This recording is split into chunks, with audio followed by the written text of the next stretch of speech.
ایک طرف ہم دیکھتے ہیں کہ پاکستان کے اندر ہمیں سیاسی عدم استحکام کے اندر جو ہے وہ مسلسل اضافہ نظر آ رہا ہے. دوسری طرف ہم دیکھتے ہیں کہ جوڈیشری کے ساتھ ساتھ جو ہے وہ ججز کے اوپر بھی براہ راست تنقید کی جاتی ہے. پھر اس کے ساتھ ساتھ پاکستان کے اندر ہم انسانی حقوق کی بدترین پامالیوں کی بات بھی کرتے ہیں. تو یہ پاکستان میں سب کچھ کیوں ہو رہا ہے؟ دیکھیں اشتیاق صاحب، شکریہ جی آپ کا کہ آپ نے موقع دیا.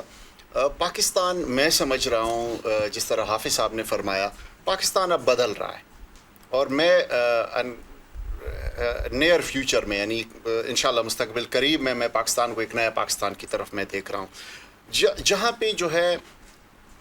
اب تو ہم دیکھ رہے ہیں پچھلے جس طرح 10-12 سال کی ذکر ہوا، 10-12 سال میں یہاں پہ کون سی جو ہے انسانی حقوق رہی ہیں، یہاں پہ جو ہے وہ کون سی جو ہے اس ملک کی خدمت کی گئی ہے. سب سے زیادہ میں سمجھوں گا، کیونکہ حافظ صاحب زیادہ اس قانونی جنگوں میں سب سے پہلے ہوتے ہیں، عدالتوں کا ٹائم کتنا ضائع ہوا ہے سیاسی مقدمات میں. اچھا، عدالتیں ہیومن رائٹس کی آپ نے بات کی، رات کو 12 بجے کھل جاتی ہیں سیاسی مقدمات کے لیے، انسانی حقوق کے لیے کسی کے جو ہے وہ حق کے لیے کبھی کھلی ہیں؟ نہیں کھلی ہے. تو میں سمجھتا ہوں کہ اس ملک میں ایک طرف اگر ہم جمہوریت کی بات کرتے ہیں، جمہوریت جو ہے ہم پھر آپ دیکھیں نا، جمہوریت جو مدر آف جمہوریت ہے یونائٹڈ کنگڈم، وہاں کی جمہوریت کی بات کریں نا، جہاں پہ جج جو ہے اپنے دائرے میں رہتا ہے، جہاں پہ جو ہے جرنل اپنے دائرے میں رہتا ہے، جہاں پہ پولیٹیکل لیڈر ورکر اپنے دائرے میں رہتا ہے، تو پھر ہم اس کو فالو کریں. لیکن یہاں پہ ہمارے ملک میں معذرت کے ساتھ اشتیاق صاحب میں کہوں گا، یہاں پہ کھچڑی بنی ہوئی ہے. یہاں پہ پولیٹیکل انسٹیٹیوشنز کو استعمال کیا گیا ہے، یہاں پہ عدالتوں کو اپنے ذاتی مقصدوں کے لیے استعمال کیا گیا ہے، یہاں پہ اور جو ادارے ہیں ان کو بھی استعمال کیا گیا، جو اس ملک کے عوام 22 کروڑ عوام کے ساتھ جو ہے وہ بے انصافی ہے. مصطفیٰ کمال کی بات آپ نے کی ہے، بالکل میں سمجھتا ہوں کہ کچھ فورمز پارلیمنٹ میں بھی ڈسکس ہونے چاہیے، لیکن چونکہ جس طرح ایک قانونی نقطہ اٹھایا حافظ صاحب نے کہ اس کے تحت جو ہے وہ سینٹ میں یا پارلیمنٹ میں ہم ان کو ڈسکس نہیں کر سکتے. لیکن پھر بھی پاکستانی شہری ہونے کے ناطے میرے خیال میں جو ایک غریب اور شہری کے لیے جو لا ہونا چاہیے وہ سب سے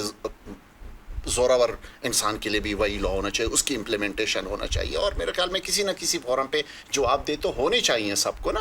تاکہ اگر ہم جواب دے نہ ہو تو ہم کہاں جائیں گے، یہ ملک کس دلدل میں جائے گا. اور آلریڈی ہم دلدل میں پھنسے ہوئے. ہماری دیکھیں اس وقت پارلیمنٹس میں کیا ڈسکس کیا جا رہا ہے. میں آپ کو اخلاقیات کی بات کروں، جب میں اسکول میں پڑھتا تھا اس وقت سلمان تاثیر صاحب مرحوم نے جو ہے وہ ایک پنجاب اسمبلی میں چینجنگ لا رہے تھے مسلم لیگ کے خلاف پیپلز پارٹی کی طرف سے، اور اس نے کچھ الفاظ کہے تھے اس فورم پہ. اس وقت سوشل میڈیا نہیں تھی، اس وقت جو ہے یہ الیکٹرانک میڈیا نہیں تھی، لیکن اس پہ بڑی تنقید کی گئی تھی کہ اس نے جو اس کے جو الفاظ کا چناؤ ہے وہ ٹھیک نہیں ہے. آج تو دیکھو آج ہمارے کیا ہو رہے ہیں، آج ہمارے پنجاب کی اسمبلی میں کیا ڈسکس کیا جا رہا ہے، آج ہمارے سندھ میں، آج خیبر پختونخوا میں، اور یہاں پہ پارلیمنٹ میں وہ کیا ساری کچھ ہو باتیں رہا ہے. آپ کی بالکل ٹھیک ہیں، لیکن آپ نہیں سمجھتے کہ یہ جتنی بھی کھچڑی ایک پکی ہوئی ہے، ایک طرف ہم دیکھتے ہیں کہ لیٹس سپوز ایک جو وزیر داخلہ ہوتا ہے نا، وہ جاتا ہے آئی جی اس کے استقبال میں پہلے سے کھڑا ہوتا ہے، پھر حالات بدلتے ہیں اور وہی سیاستدان جب بنتا ہے تو ایک پولیس لیول کے S I sub inspector level کا افسر اس کو سڑک پہ کھڑا کر کے ذلیل کر رہا ہوتا ہے. تو سیاستدانوں کی یہ جو حالت ہے اس کی ذمہ داری یہ خود نہیں ہے؟ نہیں دیکھیں، سیاستدان کیا کریں جب کوئی پاور میں ہوتا ہے. چونکہ بینگ اے پولیٹیکل ورکر میں یہ سمجھوں گا کہ پاور میں جب ہوتے ہیں تو ہر بندہ اس کو رسپیکٹ اور عزت دیتا ہے، لیکن جیسے وہ پاور سے ہٹ جاتا ہے تو اسے اس تمام پریولیجز جو اس کی رسپیکٹس ہوتی ہیں، اگر آپ کی اس ہمارے معاشرے میں اگر آپ کا کوئی ذاتی تعلق ہے، آپ کا کوئی ذاتی کوئی رشتہ دار کوئی کچھ آپ کسی پوسٹ پہ، تو آپ کو عزت ملے گی، ادروائز آپ کو بڑا رسوا اور ذلیل کیا جاتا ہے. بالکل صحیح.